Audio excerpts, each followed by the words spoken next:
Great Britain প্রাচীনতম গণতন্ত্র প্রচলিত আছে ব্রিটেনে। গ্রেট ব্রিটেন ইংল্যান্ড, ওয়েলস ও স্কটল্যান্ড নিয়ে গঠিত। আয়ারল্যান্ডকে ব্রিটেনের অঙ্গরাজ্যে পরিণত করা হয় ১৬০৩ সালে। গৌরবময় বিপ্লব সংগঠিত হয় ১৮৮৮ সালে। ব্রিটেনের শিল্প বিপ্লব সর্বপ্রথম শুরু হয় অষ্টাদশ শতাব্দীতে।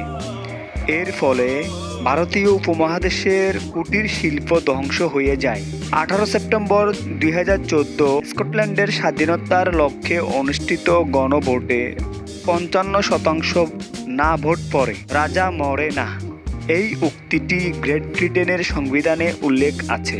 যুক্তরাজ্য অথবা ব্রিটেনের কোনো লিখিত সংবিধান নেই। জর্জ হ্যারিসন ব্রিটেনের নাগরিক। ব্রিটিশ পার্লামেন্টের নাম হাউস অব কমন।